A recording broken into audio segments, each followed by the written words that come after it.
ஓம் ஸ்ரீ குருபியோ நமக. நன்றாக குருவாழ்க, குருவே துணை.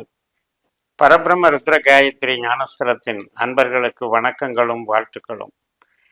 இந்த பகுதி மேஷ லக்னத்திற்காக இந்த பதிவு.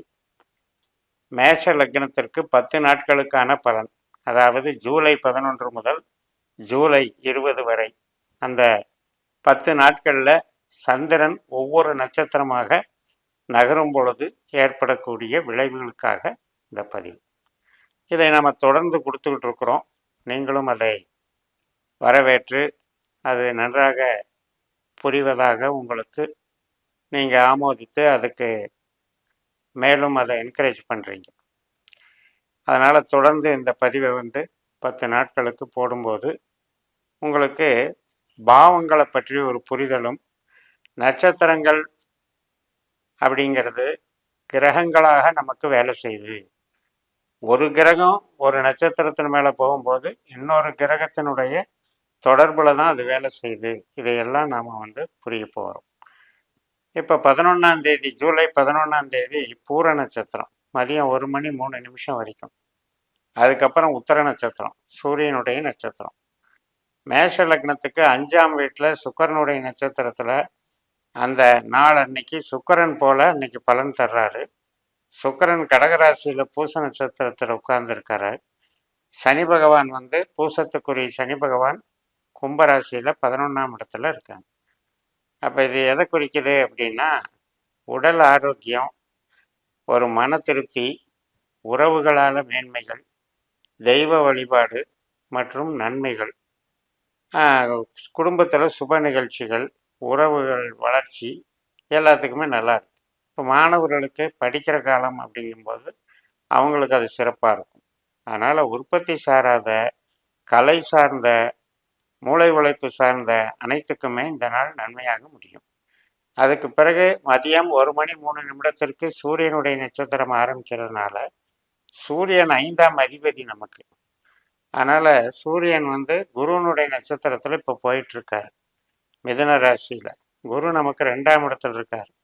இது பணவரவை கொடுக்கக்கூடிய ஒரு அமைப்பு. உங்களுடைய திறமையினால் பணம், புகழ், பதவி, யோகங்கள் உங்களுக்கு சேரும்.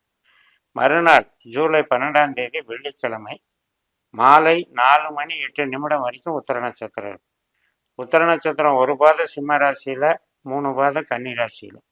இப்போ வெள்ளிக்கிழமை அன்னைக்கு கன்னி ராசியில் இருக்கிற சந்திரனாக தான் அது வேலை செய்யும். இப்போ அந்த சூரியன் குருவை போல வேலை செய்கிறதுனால உங்களுக்கு வெளிநாடு சார்ந்த பணவரவு மற்றும் ஆராய்ச்சி சார்ந்த உங்களுடைய கமிஷன் வகை, உங்களுடைய இன்வெஸ்ட்மெண்ட்லேருந்து வர்ற பணம், இது எல்லாத்துக்குமே சாதகமாக இருக்குது.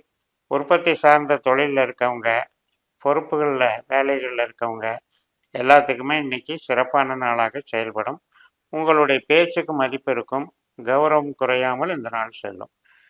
மாலை 4 மணி 8 நிமிடத்துக்கு பிறகு அஸ்த நட்சத்திரம் தொடங்குகிறது வெள்ளிக்கிழமை.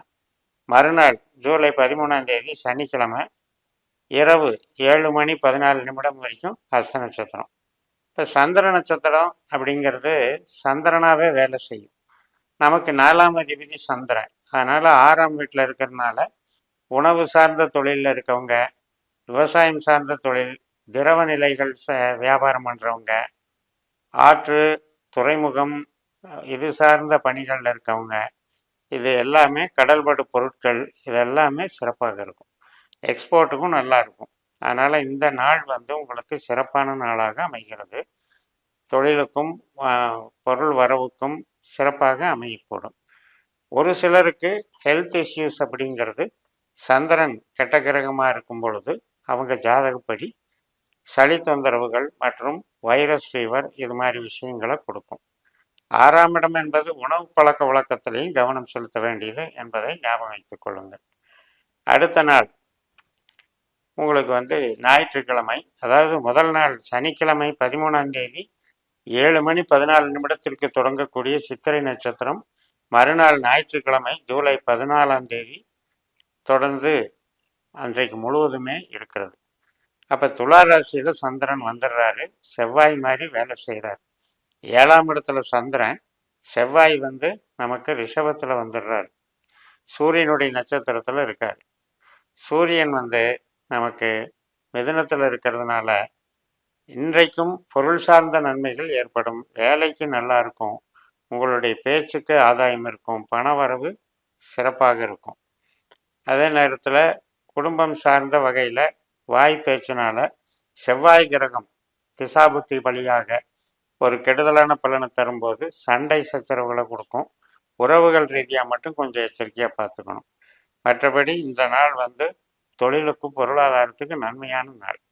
ஜூலை 15ஆம் தேதி திங்கட்கிழமை, முழுக்க முழுக்க சுவாதி நட்சத்திரம், ராகுனுடைய நட்சத்திரம். ராகு நமக்கு 12ஆம் வீட்டில் புதனுடைய நட்சத்திரத்தில் இருக்காரு. புதன் வந்து 4ஆம் வீட்டில் இருக்காரு. அதனால் இன்னைக்கு வேலையில் சொந்த தொழில், உற்பத்தி சார்ந்த தொழில் மற்றும் வெளிநாட்டு வேலை, இது எல்லாத்துலேயுமே பிரயாணம் செய்யக்கூடிய அமைப்பு, இது எல்லாத்துலேயுமே நன்மைகளை கொடுக்கும். அதாவது தொழிலுக்கு பலம் கொடுக்கக்கூடிய ஒரு நல்ல நாளாக நீங்கள் இதை பயன்படுத்தலாம். இது என்ன அப்படின்னா, ராகு புதன் நட்சத்திரத்தில் இருக்கும்போது புதனும் புதன் நட்சத்திரத்தில் ஆயில்யத்தில் இருக்கார்.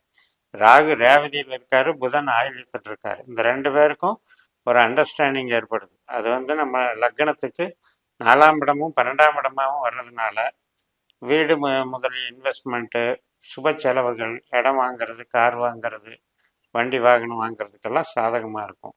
அதே சமயத்தில் முதலீடுகள், தொழில் சார்ந்த நடவடிக்கைகள் அத்தனைக்கும் நன்மை பயக்கும். ஜூலை 16ஆம் தேதி விசாக நட்சத்திரம். இந்த விசாக நட்சத்திரம் எடுத்துட்டிங்கன்னா 3 பாதம் துலா ராசியில் தான் இருக்குது, ஒரு பாதம் மட்டும் விருச்சிக ராசியில் இருக்குது. அப்போ குருவை போல் இன்னைக்கு நமக்கு பலன் கிடைக்கும். குரு பகவான் வந்து சந்திரனுடைய நட்சத்திரத்தில் இருக்கிறதுனால வீடு வாகனம் சம்பந்தப்பட்ட பொருள் வரவு நன்றாக இருக்கும். தொழில் பலம் நல்ல அமைப்பில் இருக்கும். மாணவர்களுக்கு கல்வி பலம் சிறப்பாக இருக்கும். சுபகாரியங்களுக்கும் வளர்ச்சிகளுக்கும் நன்றாக இருக்கும். அதாவது 7ஆம் வீட்டில் சந்திரன் குரு மாதிரி வேலை செய்கிறாரு. அப்படிங்கும்போது நமக்கு அந்த குருவானவர் நமக்கு வந்து ஒரு வழிகாட்டுதல் மாதிரி செய்வார். ஒரு விஷயத்தை தேடிட்டு இருக்கோம், அந்த விஷயத்துக்கு நான் வழிகாட்டுறேன்னு சொல்லி கரெக்டாக வழிகாட்டி கொடுப்பார். அப்போ ஒரு காரணத்தோட நமக்கு என்ன செஞ்சால் என்ன கிடைக்குங்கிறத ஒரு ரூட்டு வந்து அன்னைக்கு கிடைக்கும். மறுநாள் ஜூலை 17 அனுஷ நட்சத்திரம், விருச்சிக ராசியில் சந்திரன் வந்துடுறாரு. நமக்கு 8ல் சந்திரன் அப்படிங்கிறது கொஞ்சம் நடுக்கத்தையும் பதட்டத்தையும் பயத்தையும் கொடுக்கும். அதே நேரத்தில் உடல் ஆரோக்கியத்திலையும் கவனம் செலுத்தணும். சனியினுடைய நட்சத்திரங்கிறனால, சனி நம்மளுக்கு குருவனுடைய நட்சத்திரத்தில் இருக்கிறனால நம்ம மெயினாக பார்க்க வேண்டியது உடல் சம்மந்தப்பட்டது. அதே மாதிரி கொடுக்கல் வாங்கலில் தேவையில்லாமல் புது நபர்களை நம்பி செய்கிற வேலைகளை அவாய்டு பண்ணிக்க வேண்டியது. நான் சாதாரணமான உழைப்புக்கேற்ற நாளாக இந்த நாள் போகும். ஜூலை 18ஆம் தேதி வியாழக்கிழமை கேட்ட நட்சத்திரம், புதனுடைய நட்சத்திரம். புதன் சொந்த நட்சத்திரத்தில் ஆயில்யத்தில் இருக்கார். அதனால் வீடுக்கு தேவையான அமைப்புகள், அதாவது லோன் வாங்கிறது, லோன் கிடைக்கிறது, இதுக்கெல்லாம் சாதகமாக இருக்குது. டாக்குமெண்ட் சம்மந்தப்பட்டது, இடம் விட்டு இடம் மாறுறது, வீடு விற்கிறது, இதுக்கெல்லாம் கூட சாதகமாக இருக்குது. அடிப்படையில் தொழில் பலம் உள்ள நல்ல நாள். மறுநாள் வெள்ளிக்கிழமை ஜூலை 19 மூல நட்சத்திரம். தனுசு ராசிக்கு சந்திரன் வந்துடுறாரு 9ஆம் இடத்துல. கேதுனுடைய நட்சத்திரம். கேது வந்து நமக்கு சந்திரனுடைய நட்சத்திரத்திலேயே இருக்கிறதுனால பரிவர்த்தனை வாங்கிக்கிறாங்க. இன்றைக்கும் வந்து தொழிலுக்கும் உத்தியோகத்துக்கும் வீடு வாகனத்துக்கும் நல்ல நாளாக அமையும். அதே நேரத்தில் தெய்வ அனுகிரகம், முன்னோர்களுடைய ஆசீர்வாதம், இதுக்கெல்லாம் நன்மை தரும். ஜூலை 20ஆம் தேதி சனிக்கிழமை பூராட நட்சத்திரம். தனுசு ராசியான 9ஆம் வீட்டில் சந்திரன் சுக்கிரன் மாதிரி செயல்படுறாரு. சுக்கிரன் வந்து நமக்கு பூச நட்சத்திரத்தில் 4ஆம் வீட்டில் இருக்கிறதுனால இன்றைக்கும் நமக்கு தெய்வ பலம், ஒரு புது நபர்கள் சந்திப்பு, அதன் மூலம் நமக்கு கிடைக்கக்கூடிய ஒரு சப்போர்ட்டு, இதெல்லாம் கிடைக்கும். மூளை உழைப்பு சார்ந்த நபர்கள், கமிஷன் வகை தொழில்கள், ஆன்மீகம் சார்ந்த தொழில்கள், இவற்றுக்கெல்லாம் சிறப்பாக இருக்கும். வளர்ச்சிகள் நன்றாக இருக்கும். இந்த வகையில் இந்த 10 நாட்கள் நட்சத்திர ரீதியாக நம்ம பலன்களை பார்த்தோம்.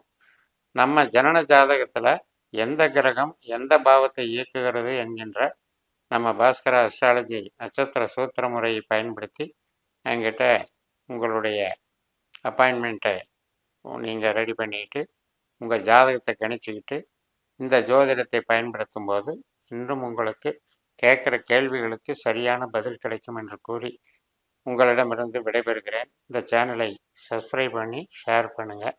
உங்கள் ஜேஎம்எஸ். நன்றி, வணக்கம்.